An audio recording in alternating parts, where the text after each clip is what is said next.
Sara, falar um pouquinho aí da tua atividade. Perfeito. Pessoal, desculpa por esse delay, tá? Me chamo Sara Carvalho, sou advogada, pós-graduando em Direito Comercial, membro aí da Comissão de Direito Imobiliário, juntamente com a doutora Vanessa, em Vila Velha, e atuo especificamente auxiliando investidores em todo o Brasil na aquisição de imóveis de leilão extrajudicial e judicial. Isso, é interessante. Eu estava comentando aqui antes, Sara, sobre essa oportunidade, né, de leilão, tanto para quem é investidor, como tu acabou de mencionar, também para quem está querendo, às vezes, comprar o primeiro imóvel, quem nunca comprou imóvel, quer aproveitar, né, essa questão de leilão. E eu queria que tu falasse um pouquinho para nós, assim, para o pessoal entender, afinal, o que, que é leilão, assim, né, um contexto, o que, que é comprar um imóvel em leilão, e se existe aí algumas modalidades diferentes, né, quais são as modalidades de leilão que existe no mercado. Então, a aquisição de imóveis de leilão extrajudicial ou judicial, ela é uma modalidade que recentemente ela tem tido uma assiduidade maior. Então, hoje, né, nós vemos mais pessoas envolvidas, investindo em imóveis, seja para moradia própria ou mesmo, né, para fins de investimento em leilão de imóveis. Mas a previsão de leilão de imóveis, ela é bem antiga, ela é de 97. A lei que instituiu, né, a alienação fiduciária, a Lei 9514, ela é de 97.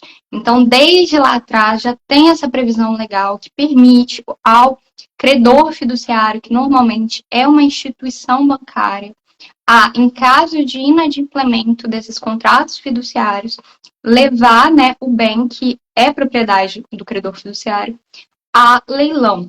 Nessas situações, então, o investidor ele tem a oportunidade de arrematar um imóvel pelo valor da dívida ou pelo valor de avaliação. Por essa razão, né, o leilão ele é tão lucrativo, né, ele é tão benéfico. Por quê? Porque ele vai abaixo do valor do mercado. Então, isso para o investidor, ou até mesmo para aquela pessoa que quer adquirir o primeiro imóvel, é uma oportunidade. Porque hoje, doutora Vanessa, o que nós mais vemos, né, é uma valorização imobiliária muito grande. Então, adquirir um imóvel, né, comprar um apartamento, ou até mesmo, né, imóveis comerciais, é algo caro, porque os imóveis estão cada vez mais valorizados. Então, você ter uma oportunidade de adquirir um imóvel abaixo do valor do mercado, com 30, 40, às vezes 50% de desconto, é justamente o diferencial desse instituto, dessa previsão legal. E das modalidades que, né, existem legais, existe o leilão extrajudicial e existe o leilão judicial, que é justamente o leilão que ocorre nos casos em que há um inadimplemento, por exemplo, de cotas condominiais. Então, o condomínio leva aquele leilão para pagamento dessas cotas. Por essa razão, né, há a possibilidade de ser também bem benéfico o leilão judicial, porque ele costuma, não é sempre, e aí, né, que o investidor tem que ter o maior cuidado, ele costuma vir um valor abaixo do valor do mercado também. E é importante analisar muito bem isso, né, Sara, porque a gente sabe, assim,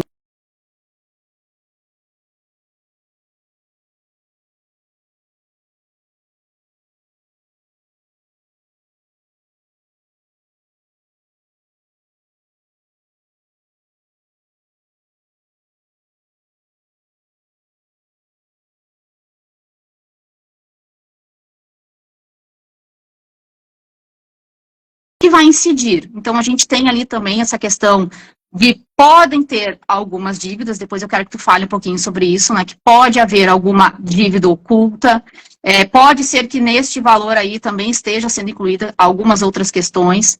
Também a gente tem que pensar um pouquinho nessa, que eu acho que isso deve ser uma coisa muito frequente aí contigo, sobre se o imóvel estiver ocupado.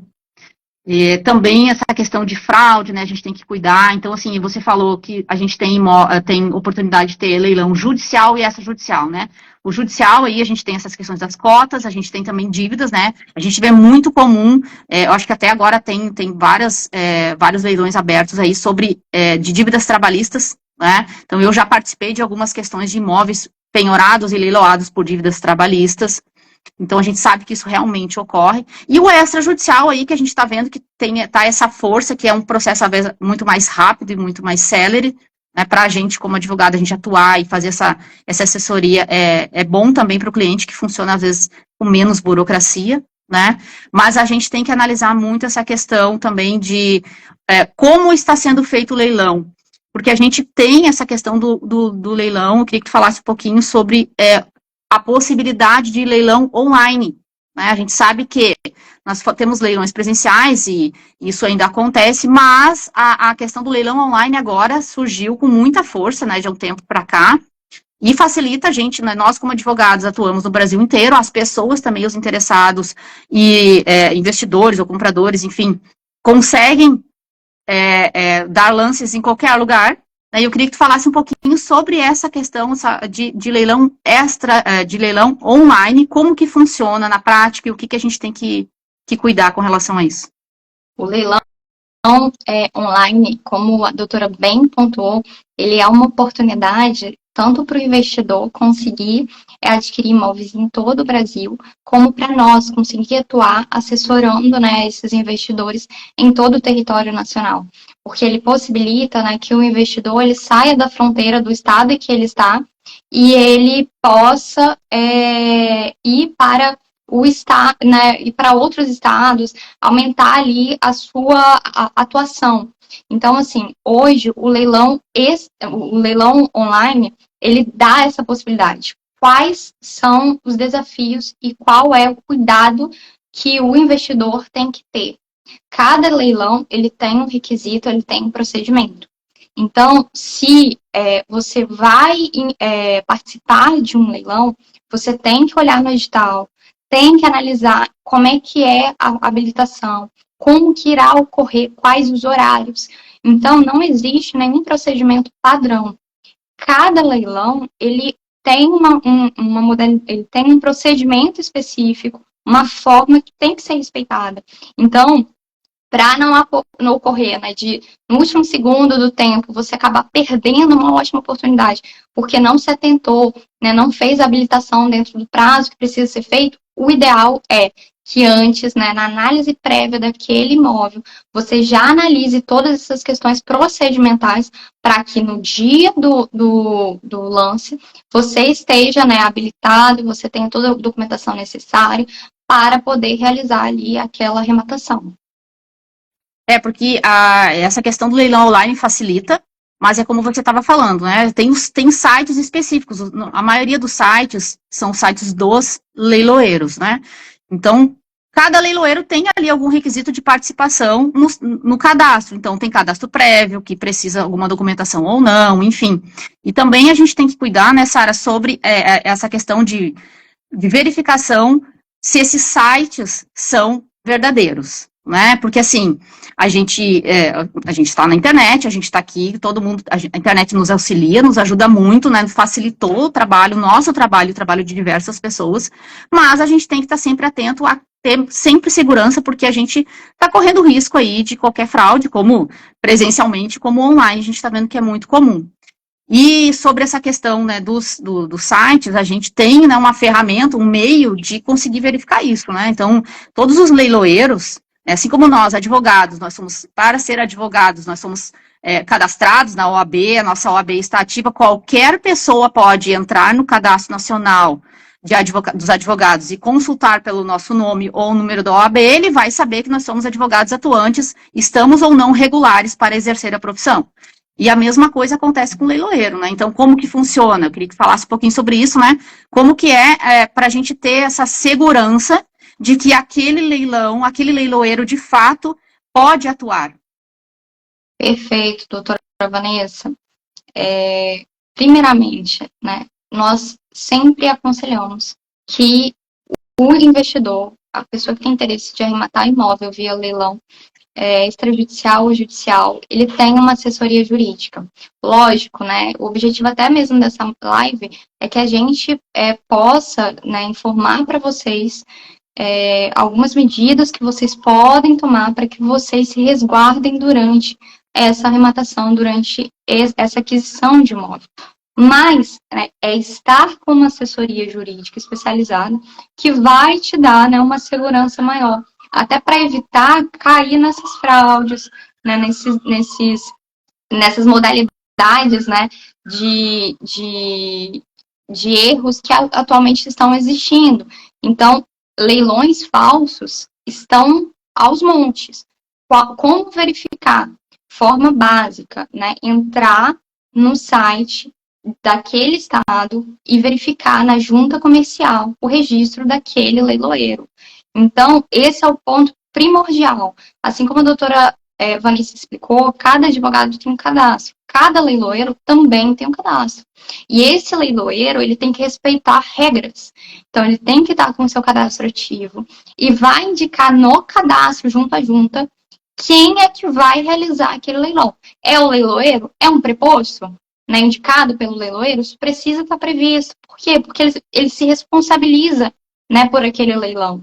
Então, esse, né, é uma das dicas primordiais que nós podemos passar para vocês, para que vocês tenham um pouco mais de segurança na hora de olhou uma proposta, essa proposta comercialmente ela é vantajosa, deixa eu olhar, deixa eu confirmar se esse site, esse leiloeiro desse site aqui, ele é um leiloeiro válido, é um leiloeiro, né, verdadeiro, que está regular junto à junta daquele estado. Então, você olha, leiloeiro não tem interesse de se esconder. Ao contrário, ele quer ser visto e o objetivo dele é que você, né, arremate, que você participe. Então, né, ele vai disponibilizar para você as informações para que você entre em contato com ele e as informações de cadastro dele. Não, perfeito. Então, assim, a gente vai partir, né, a gente parte disso, né, como a gente conversou no início. O valor chama atenção, mas aí a gente começa a ir para os detalhes. Então, tem que ter... Tudo isso envolve a questão da segurança jurídica. Então, a gente vai... Se é online, a gente tem que ver como que vai funcionar esse cadastro e se realmente esse site é verdadeiro. E com relação ao leilão, a gente vai partir... Onde a gente vai conseguir essas informações todas, né? A gente vai conseguir no edital. Então, a gente tem que partir aqui do princípio que o edital é onde tem as regras do jogo, as regras do leilão. A gente tem legislação, a gente tem todas as questões do leilão judicial e extrajudicial, a gente não vai entrar em detalhes de legislação aqui, de artigos, não é esse o intuito da nossa live, né? A gente quer tentar trazer as coisas mais acessíveis possível aqui. Então, o que a gente tem que partir? A gente parte do edital. Então, ali no edital vão estar todas essas regras, vai estar quem é o leiloeiro, o cadastro dele, vai estar o imóvel, o cadastro do imóvel, valor e N outras informações. E é aí que a gente tem que pensar, porque o edital, às vezes, as pessoas, não quero ler o edital, não se importam com isso. Só que o edital é onde vai estar todas essas informações e a gente tem que verificar, analisar se estão corretas. Então, eu gostaria até, Sara, que comentasse um pouco sobre isso, porque a gente sabe que no edital, por exemplo, vai vir lá a descrição do imóvel. Vai vir a descrição, é apartamento com vaga, sem vaga. Isso é importante, porque eu já vi casos, né, das pessoas arrematarem, acreditando que a vaga estava incluída, e a vaga não estava. Será que o imóvel que está cadastrado ali no edital é exatamente o mesmo que foi penhorado lá no processo? Porque às vezes tem essa questão, porque assim, nós temos que pensar o seguinte, né, somos todos seres humanos que estão por trás dessa documentação, são pessoas que elaboram os documentos e às vezes podem ter falhas. Então, esse olhar nosso, né, o nosso trabalho aqui como assessoria jurídica nesse ponto é ter esse olhar mais cuidadoso. Então, será que este imóvel realmente o que está indo ao leilão era o correto? Eu queria que falasse um pouco sobre isso e também sobre a questão de dívidas, Sara. Então, assim, as questões, como que ficam dívidas, por exemplo, que é a questão mais polêmica que a gente tem, dívida condominial, né, e dívida de IPTU, porque a gente sabe que dívida condominial e dívida de IPTU, elas são do imóvel, então elas acompanham o imóvel, elas não são da pessoa. Então, como que fica essas informações no edital? Se o edital fala de dívida, e se o edital não fala, como que fica? Eu gostaria que você falasse um pouquinho sobre isso, sobre o edital aí pra gente. Perfeito, doutora Vanessa. Tudo que você muito bem pontuou são questões, né, que, mais uma vez, nós trazemos para que vocês se atentem. Investimento de leilão extrajudicial ou judicial ele é um investimento de risco. Nós não estamos tirando em nenhum momento os riscos inerentes acerca desse tipo de investimento. Mas é um investimento que apresenta, né, atualmente uma das maiores lucratividades. Então, é um investimento que tem atraído muitas pessoas. Mas ainda assim, nós asseveramos, nós ressaltamos todos os riscos que envolvem. Aqui. Estão me vendo? Só me confirma. Sim. Pode continuar. Perfeito. Então, nós não retiramos todos os riscos que envolvem. O que minimiza esses riscos? Conhecimento técnico especializado.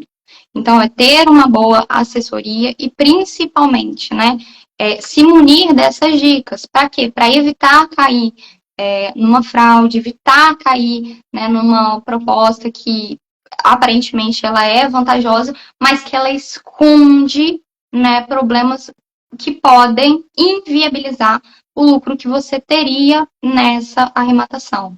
Então, como a doutora Vanessa bem pontuou, o edital, ele é a regra daquele leilão.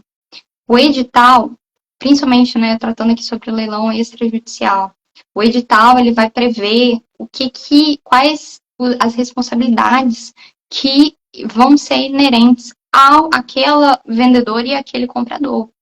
Aqui no edital, principalmente quando a gente analisa, tá, os editais atualmente existentes dos grandes bancos, ali no edital ele já vai dizer se ele se responsabiliza pelos débitos de condomínio ou não.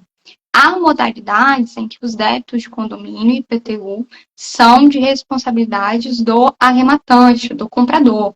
E há modalidades em que os débitos de condomínio e IPTU eles são arcados pela credora fiduciária. Nós temos um leilão bem nacional, né, bem importante, que é o leilão realizado pela Caixa Econômica Federal, em que ela, em algumas modalidades, venda direta, licitação aberta, ela prevê, né, no seu edital, que a Caixa se responsabiliza, tá, pelos débitos relativos a IPTU condomínio. Não é todas as modalidades. Então, é necessário que o investidor ele tenha esse cuidado de olhar detalhadamente o edital, para que ele verifique se, ao adquirir aquele imóvel, ele também estará adquirindo aqueles débitos. Porque isso, né, doutora Vanessa, pode inviabilizar completamente o lucro que ele obteria com aquele imóvel.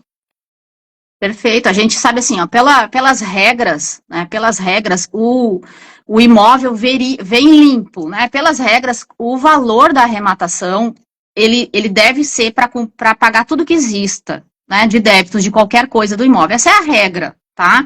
E tanto qualquer dívida, por exemplo, eu recentemente assessorei uma cliente que estava comprando o imóvel foi arrematado em leilão por outra pessoa e ela ia comprar depois.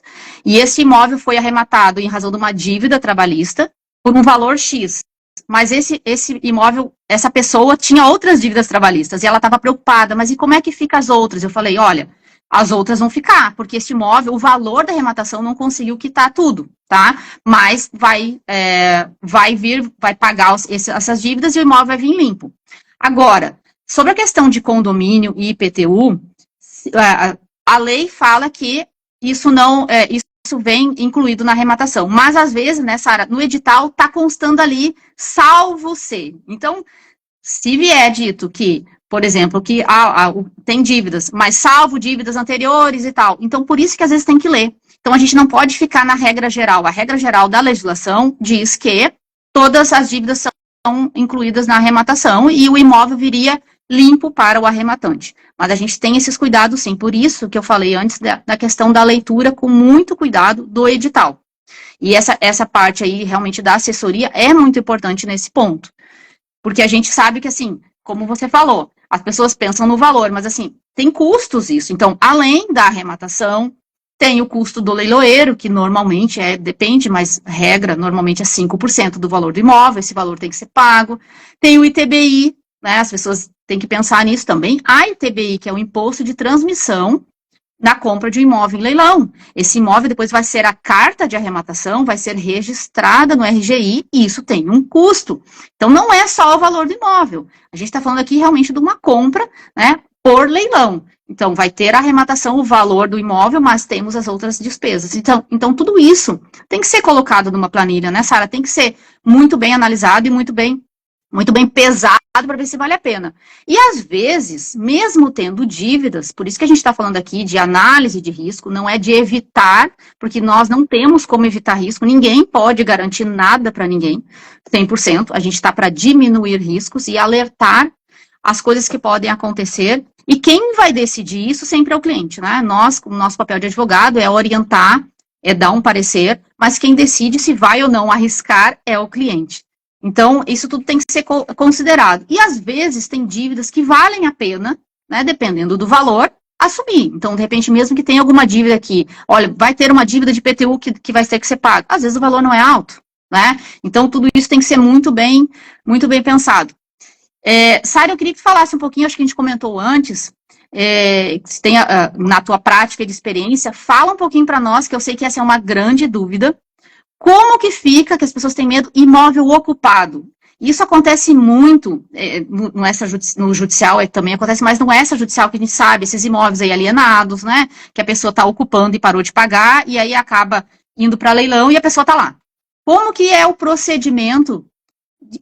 Há risco nisso, a pessoa que compra em leilão, como é que ela vai fazer para tirar essa pessoa de lá? É difícil, não é difícil? Como é que funciona isso no extrajudicial e no judicial? Se puder falar um pouquinho aí pra gente.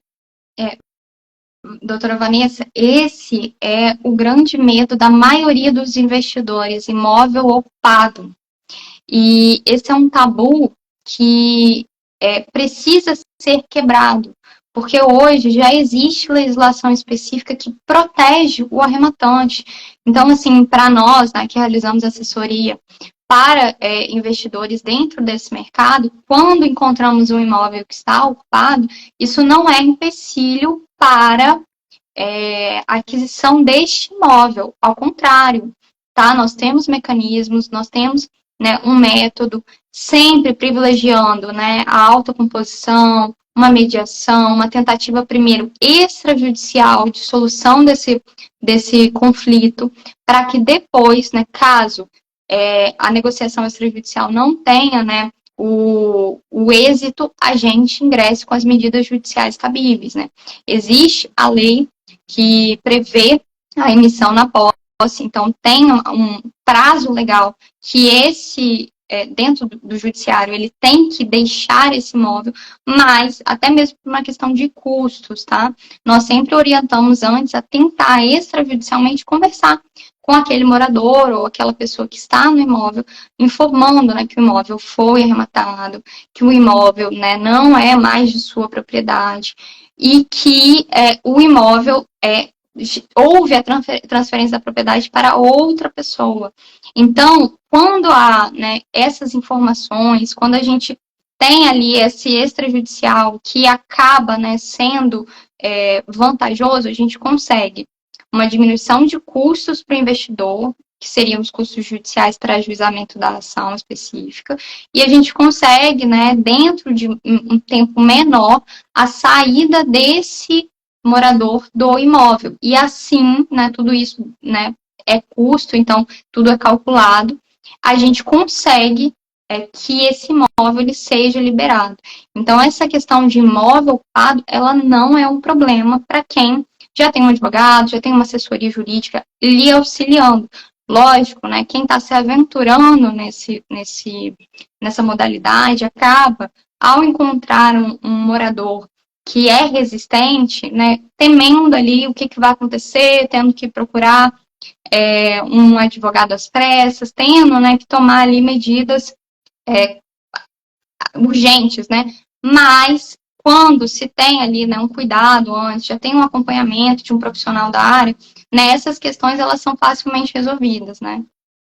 Um ponto importante sobre isso, dessa questão, que, por exemplo, no extrajudicial, né, há todas, para as pessoas entenderem, há todo um procedimento administrativo antes do leilão. Então, feito lá pelo RGI, e onde o devedor é intimado, ele é intimado, notificado, na verdade, várias vezes sobre a possibilidade de pagar a dívida para não ir para leilão. Depois vai ter leilão, ele é intimado novamente, olha, vai acontecer o leilão. Então, assim, o devedor, o executado, ele sempre é intimado. Então, ele é sabedor disso, né? E claro que existem casos aí, né, Sara, que às vezes o pessoal, vou ficar aqui até o último momento. Mas, na prática, a gente falando aqui, quando a gente entra para fazer esse tipo de assessoria, a gente vai com essa negociação, a gente coloca, realmente, faz a conta disso. Então, não é extrajudicial. Se tem essa ocupação, se tem um leilão para acontecer, o advogado vai lá, entra em contato com a pessoa, olha, foi arrematado, enfim, vamos negociar uma saída. Existe prazo para sair? Existe, mas tudo pode ser negociado. Às vezes a pessoa não tem condição de fazer uma mudança. Às vezes a pessoa, olha, eu preciso de um prazo para fazer a mudança, eu não estou com dinheiro para fazer a mudança, enfim. A gente já viu casos assim, né? Então, eu pago a tua mudança e você sai. Então, para evitar, claro, uma demanda judicial. Até porque quem participa de leilão extrajudicial não quer fazer uma medida judicial para ter a posse do seu imóvel. Pode acontecer? Pode, mas na verdade, com uma negociação, com tratativas, é possível sim de ser resolvido isso, se a gente vai lá e faz toda essa análise antes, para ver, por exemplo, isso que eu comentei. Será que essa pessoa recebeu todas as notificações? Para não acontecer depois, né, uma questão de questionar uma arrematação, né, a gente não vai entrar muito nisso assim aqui, porque são até termos legais de há possibilidade ou não de anular a arrematação, tem N requisitos aí que tem que ser cumpridos para isso, mas se o devedor foi intimado de tudo, é sabedor, né, ele vai ter que desocupar o imóvel, seja de forma amigável ou não, e aí a gente tem todas essas medidas para isso. Tem uma pergunta aqui, Sara, eu queria se pudesse responder, a Eleonora Hortência que comentou assim, ó, o ITBI, que a gente estava falando aqui do imposto, né, sobre essa arrematação que existe, ele é calculado sobre o valor de mercado ou o valor da arrematação? Você podia falar um pouquinho aí para nós? O ITBI, primeiramente, né, obrigada pela participação, Eleonora? Eleonora, Eleonor. Eleonor, obrigada pela participação. O ITBI, ele é calculado, já tem uma orientação do STJ em relação a isso, sobre o valor da arrematação. Qual é o principal problema, tá? As prefeituras, elas normalmente lançam o ITBI sobre o valor de avaliação. E aí, nesse caso, qual é o procedimento que o investidor ele tem que fazer?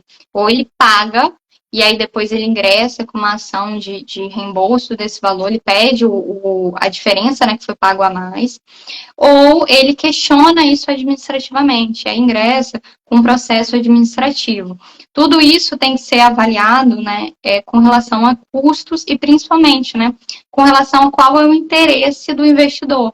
Sendo um investidor que tem o objetivo de vender esse imóvel, né, ele vai primar por aquilo que vai ser mais rápido, mais célere.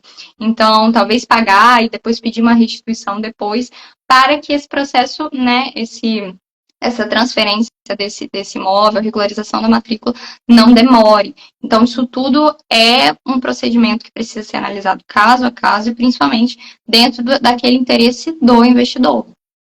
Sim. E sobre essa questão, normalmente, sobre a desocupação, eu tinha uma outra pergunta ali também. Normalmente, como que fica o prazo para essa pessoa desocupar o imóvel? Existe um prazo para isso quando é arrematado em leilão, ele é notificado? Como que funciona isso na prática aí, por exemplo, no extrajudicial?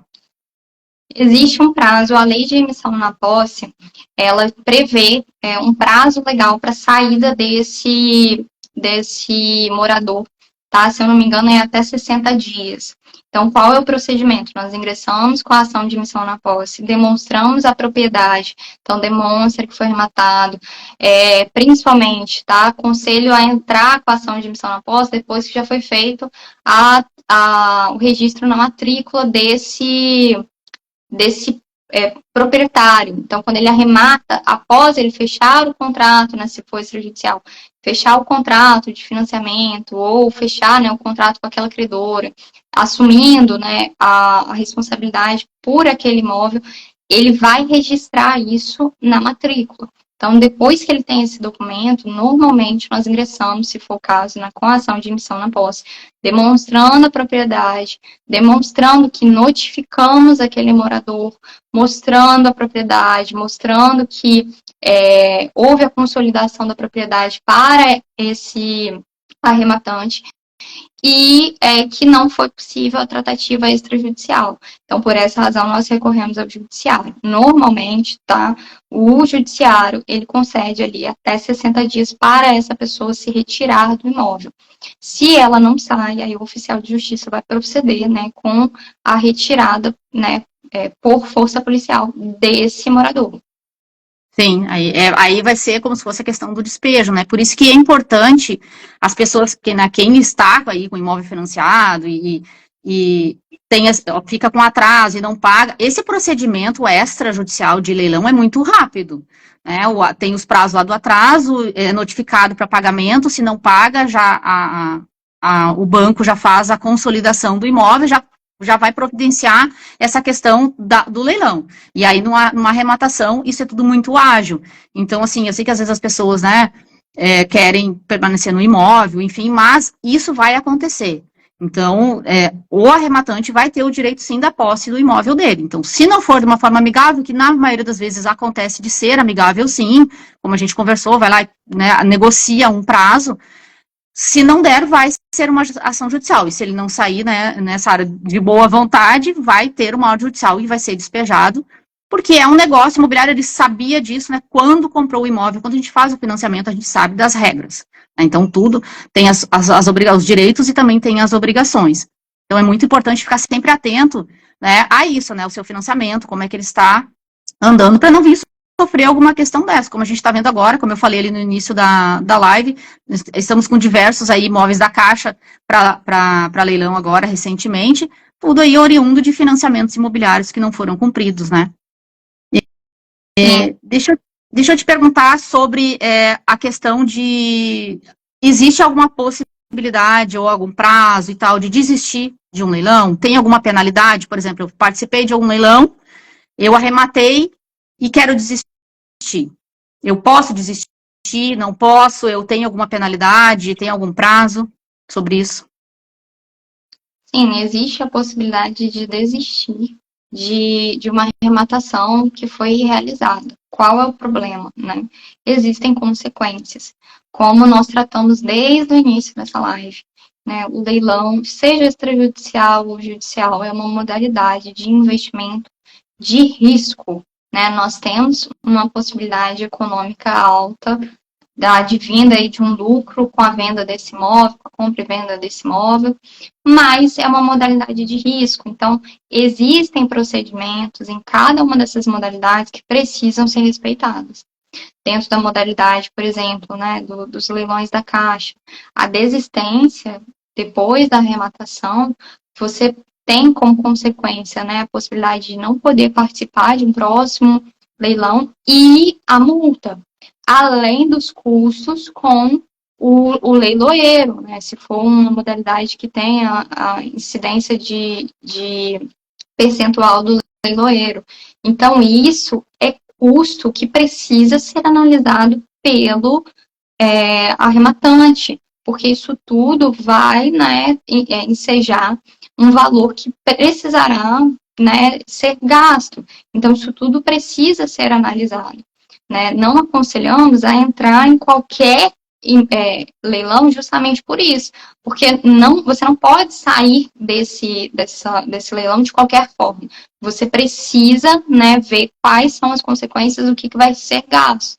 Por isso que é necessário que você tenha um profissional que esteja te auxiliando e principalmente que você tenha um pouco de conhecimento técnico ou que tenha alguém que tenha o conhecimento técnico necessário para analisar todas essas questões. Até puxando um gancho com essa questão, doutora Vanessa, eu queria que você pudesse trazer para nós um pouquinho também acerca dos documentos necessários relativos à matrícula, Nós falamos um pouquinho sobre a análise da matrícula, mas existem ali questões relativas à matrícula do imóvel, que é relativa até, inclusive, à regularização do imóvel, que precisam ser analisadas. Se você puder falar um pouquinho para nós em relação a esse quesito. A gente tem que pensar, como a gente comentou, o edital tem as regras, né? O edital vai ali, por exemplo, trazer a descrição do imóvel.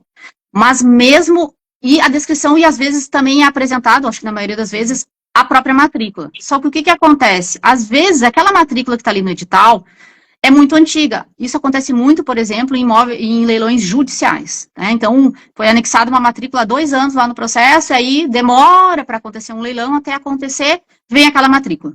E aí, aquela matrícula não está atualizada. Então, além da gente pegar o edital e analisar o edital e comparar a descrição do imóvel, nós temos que buscar, sim, a matrícula atualizada, a certidão atualizada daquela matrícula, daquele imóvel, que hoje a gente consegue pegar de forma online, em qualquer lugar, né? A gente acessa online, paga a taxa e recebe, a depender até em 4 horas, a gente já está com a matrícula atualizada para olhar realmente, bom, esse imóvel não aconteceu mais nada depois dele, realmente é este imóvel que está sendo leiloado, as características estão corretas, tem vaga de garagem, não tem, a vaga em outra matrícula, se é em outra matrícula, essa matrícula está no edital, então a gente tem que olhar isso para ver também se não tem outras questões, por quê? Porque normalmente quando o imóvel, ainda mais judicial, o imóvel vai a leilão, ele já tem outras coisas, às vezes não é só uma penhora, ele tem outras penhoras, tem outras indisponibilidades. E depois, isso tudo tem que ser cancelado, porque o que acontece? No momento que tem um leilão, o imóvel tem várias averbações de penhora ou indisponibilidades, ele vai para leilão por uma delas, como é que vai ficar as outras? Isso a gente tem que também analisar, porque isso tudo o arrematante vai ter que solicitar depois para o juízo competente, todos esses cancelamentos, vai ter que levar esse cancelamento, alguns têm custos, outros não, por exemplo, a indisponibilidade tem um custo para este cancelamento que o arrematante vai ter que arcar com o cancelamento da disponibilidade. Às vezes não é muito, não é, mas de repente temos 10, 15 indisponibilidades. Eu já vi processos trabalhistas, que é onde mais acontece, com muitas indisponibilidades e muitas penhoras. Então, por isso que a gente tem que olhar a matrícula. E como você falou também, Sara, a questão da descrição ali própria do imóvel. Será que tem casa? A casa está mesmo averbada? A construção está ok? Porque, às vezes, o imóvel que acontece muito, né? A gente sabe que mais de 50% dos imóveis no Brasil é irregular. E o irregular aqui, a gente não está falando de não ter matrícula, a gente está falando de, por exemplo, construções não averbadas. Eu tenho uma casa e eu fiz um prédio. Isso é irregularidade se eu não colocar na matrícula. Então, às vezes, o imóvel vai a leilão com esta irregularidade. Como que eu vou arrumar isso depois? Isso tem um custo. Então, por isso, a gente tem que analisar a matrícula. E, além de analisar essa certidão atualizada e comparar, a gente tem que sempre pesquisar quem é esse executado. Se ele não tem outras questões que possam vir depois a influenciar. Se foi tudo realmente analisado, né? Se esse devedor aí não tem outras questões, enfim. Então, a gente busca sempre, a análise aí da questão de leilão é uma análise também como uma compra e venda, que a gente faz aqui no escritório, né, uma análise de risco também na compra e venda. A gente faz muitas pesquisas e o leilão não é diferente. A questão do leilão é que a gente tem um edital que tem que ser analisado e comparado com a documentação de fato. Seja a documentação que está no processo judicial, seja a documentação que foi feita toda no procedimento extrajudicial, do leilão extrajudicial, para não correr esse problema de depois, como você falou, a gente vai pegar a carta de arrematação, não é a carta de arrematação que acabou com a história, né? Nós temos que levar a carta de arrematação para o registro de imóveis e, de fato, transferir a propriedade para o arrematante ser o proprietário do imóvel.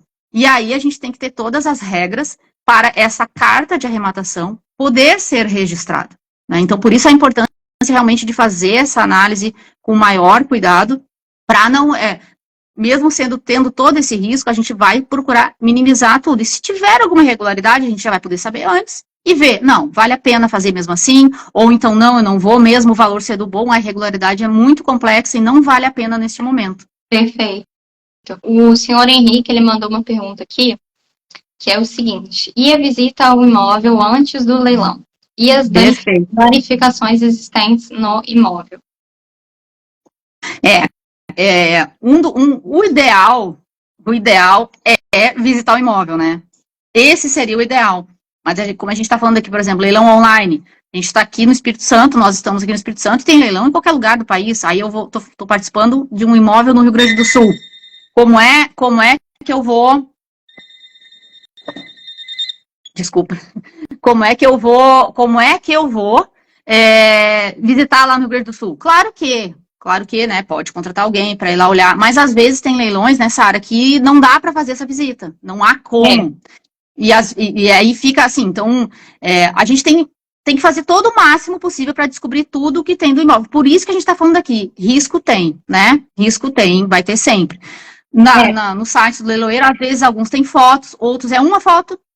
Por exemplo, às vezes o leiloeiro também não tem acesso ao imóvel por dentro para saber, né? Então, na verdade, assim, pode falar. Pode funcionar, tá? O primordial, senhor Henrique, assim, aqui, nós acreditamos com relação à visitação do imóvel, né? Nem sempre é possível ver o imóvel por dentro. Lógico, né? Nós realizamos uma pesquisa prévia antes, como a doutora Vanessa, né, falou, para tentar verificar como está a situação desse imóvel. Então, se há um processo judicial, né, se é um leilão judicial, né, nós analisamos todo o processo. Às vezes, né, um oficial foi lá e fez a avaliação do imóvel, registrou fotos daquele imóvel. Então, a gente consegue saber como que está por dentro. Mas não é sempre que isso é possível. Leilão extrajudicial, e na sua grande maioria, a gente não tem acesso a como que está o imóvel por dentro, tá? O que é importante, se você arrematou um imóvel que não é próximo da sua localidade, que você tenha pelo menos uma pessoa para ir naquela região, visitar a estrutura daquele condomínio, a estrutura daquela casa. Por quê? Já aconteceu, tá? De um cliente ter interesse em um imóvel, doutora Vanessa, que quando nós fomos, né, solicitar um motoboy para ir lá verificar a situação daquele imóvel, o imóvel ele estava condenado, ele tinha uma rachadura que inviabilizava morar naquele imóvel. E isso não teria como a gente descobrir se não tivesse ido uma pessoa lá, conversado com o porteiro, visto a situação daquele imóvel. Então, assim, essa investigação prévia, ela é parte daquilo que vai garantir mais segurança jurídica para vocês quando vocês forem adquirir imóveis. Seja para fins de moradia, seja para fins de vender. Porque você não vai ter interesse de morar no imóvel que está prestes a cair, nem vai conseguir vender o imóvel que está nessas condições. Então, ter, né, esse cuidado de ir verificar como é que está a estrutura desse imóvel é primordial. As danificações, existem danificações que são resolvidas com uma reforma básica. Existem danificações que você não consegue consertar, como eu te dei o exemplo da questão do risco estrutural. Se esse imóvel está prestes a cair, não tem o que ser feito, né, do ponto de vista do adquirente. Então, aqui é uma coisa que inviabiliza o negócio. Diferente de, por exemplo, um imóvel que está sujo, um imóvel que tem ali um quebrado, às vezes o ex-morador quebrou, né, uma parede, quebrou o chão. Isso são coisas pequenas. Você faz uma reforma, né, consegue reestruturar essa questão e consegue vender esse imóvel sem nenhum problema. Essa questão do imóvel de vistoriar é um pouco complexa, né? Mas assim, a gente existem, por exemplo, no processo judicial, acredito que não sei se no extrajudicial, acredito que tenha também avaliações, né? Então, normalmente tem uma avaliação lá, vai ter um perito que já foi lá e já olhou, para ter alguma informação nesse sentido. Então, por isso que a gente tem que olhar todos os detalhes. A gente começa pelo edital, mas na verdade a gente tem que olhar tudo, né? Se é um processo judicial, no caso, eu olho todo o processo. Eu olho tudo para ver se realmente as intimações aconteceram, como é que foi essa penhora, quem foi lá fazer a penhora, a certidão do oficial de justiça que fez a penhora, ou do avaliador, tudo isso a gente vai olhando para já começar a ter essa visão. E realmente, o ideal é visitar, mas às vezes não há como. Mas a gente pode fazer uma parceria, por exemplo, a gente aqui como advogado, tem os corretores de imóveis, às vezes esse imóvel já foi, já esteve locado com alguém, ele já tentou vender de alguma forma, então está em algum site, está em algum corretor. Então, sempre é importante ter essas pessoas, essas conexões, para poder fazer isso. Olha, não tem como, conhece esse condomínio? Já foi lá? Sabe se tem algum problema? A gente vai indo atrás. Então, assim, é um papel, quase que um trabalho investigativo assim, que a gente acaba fazendo, mas é o nosso papel como profissional que quer buscar essa segurança. Aqui também perguntaram, Sara, sobre as certidões, né? Aqui a colega colocou aqui, a Eleonor colocou acredito que acho que a Eleonora é corretora de imóveis, ela colocou sobre a certidão de ônus, às vezes não vem tudo. A gente começa pela matrícula atualizada com a certidão de ônus, tá? Mas a gente vai mais. Então, assim, no caso, eu faço pesquisas e a gente faz pesquisa sobre o vendedor, sobre eventuais ações. Então, além daquela ação ali, por exemplo, que tem a penhora, seja judicial ou extrajudicial, será que ele não tem outras questões? Então, a gente busca também de ações judiciais, se ele não está discutindo esse imóvel em outra questão, até às vezes num inventário, num divórcio, num uso capião, enfim, tem N outras coisas que a gente tem que ir atrás para ver se está tudo ok. Então, a gente começa com a matrícula atualizada do imóvel, e depois a gente vai pegando certidões, por exemplo, certidão de condomínio, tem dívida, não tem dívida, certidão de IPTU, como que está o IPTU? A gente vai ter que ir atrás disso, porque às vezes o edital diz que tem uma dívida, mas pode ter mais. Então, a gente vai buscar a certidão de IPTU. Então, a gente vai construindo isso, a gente vai fazendo essa investigação e vai analisando tudo. Assim, a gente tem um checklist normalmente, né? Matrícula atualizada, certidão dos vendedores, certidão de IPTU e tal, mas às vezes as coisas vão indo mais e a gente vai ter que ir buscando e investigando. Como essa questão de ver o imóvel. Então, assim, vai depender muito da situação. Às vezes é necessário mesmo, olha, eu preciso ir lá ver o imóvel, vou ter que contratar alguém para ir lá olhar, porque assim, tô com muita dúvida. E aí, como a Sara comentou, imagina um imóvel que tem problema estrutural, como é que eu vou fazer essa arrematação? Olha o risco. Uma coisa é pegar um imóvel sujo, né? Uma coisa é pegar um imóvel que estava alocado e ele entregou, quebrou a pia, quebrou o piso, ok. Outra coisa é pegar com falha estrutural. E aí, isso inviabiliza totalmente, né, Sara? Total. E as informações, elas precisam ser verificadas, elas precisam ser analisadas, né? Porque há informações que elas são inverídicas, né, sobre o imóvel, justamente para que o arrematante ele desista da arrematação.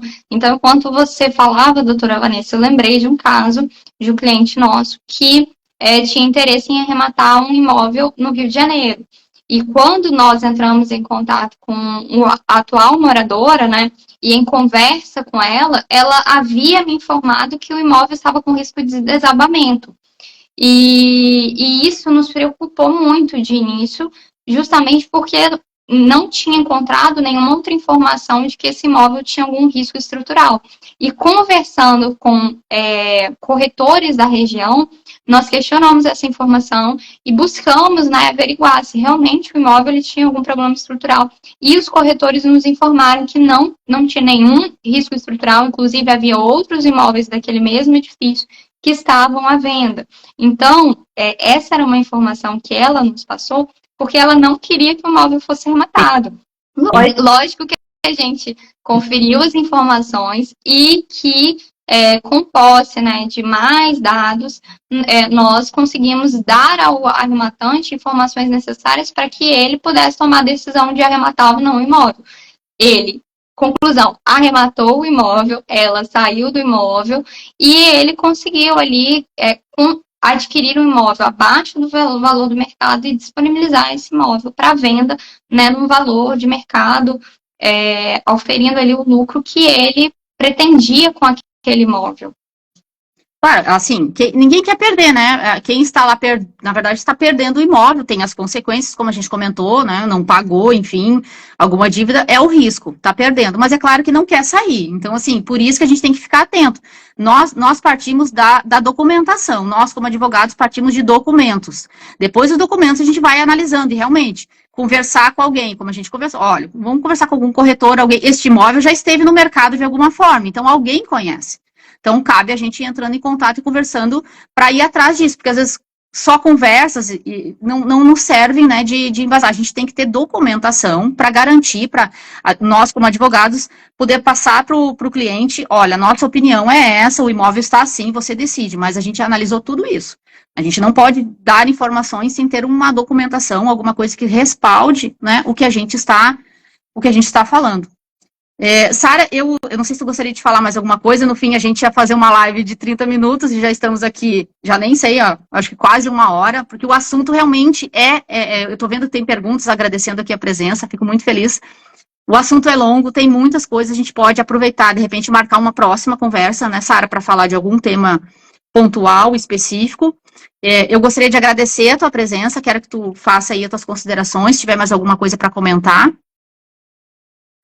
Primeiramente, eu queria agradecer ao convite, doutora Vanessa. Foi um prazer estar falando sobre esse tema com a doutora. E, para encerrar, né, trouxemos aqui muitas informações relativas a leilão extrajudicial e judicial, mas de uma maneira geral, para trazer mais segurança jurídica para vocês, né? Número 1, tenham uma assessoria jurídica especializada. Né? Além disso, né, observem o edital e o procedimento daquela modalidade de leilão. Número 3, observe a documentação, tanto certidão de ônus, né, a matrícula daquele imóvel, quanto a processo judicial, se houver, para que vocês estejam por dentro, né, de tudo aquilo que tange aquele imóvel. E, né, número 4, né, avalie os riscos, avalie os débitos, né, a responsabilidade, tudo aquilo que possa vir a recair sobre o comprador, porque isso também vai impactar no lucro que vocês, né, almejam auferir. E qualquer dúvida, né, nós permanecemos à disposição. Coloco também o meu Instagram, que eu vou deixar para vocês, para que vocês, né, caso tenham qualquer outro questionamento, possam estar entrando em contato conosco. Sara, quero agradecer a tua presença, muito obrigada por ter aceitado o convite, né? A gente faz parte, como a gente falou no começo, da Comissão de Direito Imobiliário aqui da OAB. Nós estamos sempre juntas, produzindo artigos, participando de eventos, e esse teu conhecimento de leilão é muito importante, porque a gente vê que as pessoas realmente buscam isso, né? E o nosso papel como advogado é informar. Então, assim, nós estamos aqui para realmente informar, esclarecer. Eu vi que teve vários colegas aqui que entraram, que fazem parte também da OAB, vários corretores que me acompanham, porque eu tenho um público grande aqui de corretores que são parceiros, que eu vejo que nós, como advogados, precisamos dos corretores de imóveis para fazer esses negócios, para fazer as coisas girar. O corretor tem um papel fundamental aí em leilões, em compra e venda, em locação, enfim, ele que faz o negócio, e nós, advogados, estamos aqui para fazer parceria, né? Então, a gente tem esse papel de assessorar, a gente quer fazer os negócios, às vezes as pessoas pensam, os advogados vêm aqui para criar problema. Não, a gente quer realmente que os negócios aconteçam. Nós também compramos imóveis, né? Nós também queremos ter o nosso imóvel, alugar o nosso imóvel. Então, a gente tem que ter essa segurança, porque a gente sabe de tudo aí o que pode acontecer. Então, nosso papel aqui hoje foi para isso, para trazer essas informações gerais aqui. Espero que tenham atendido as expectativas de quem entrou aqui. Essa live vai ficar salva aqui no meu perfil, no perfil da doutora Sara. E em breve, acredito que a gente vai marcar uma nova live aí para conversar de mais alguns temas envolvendo leilões, algumas questões específicas que a gente realmente não consegue abordar aqui. O tempo é curto e, na verdade, a gente acabou se estendendo. Eu agradeço mais uma vez e tenham todos uma boa tarde.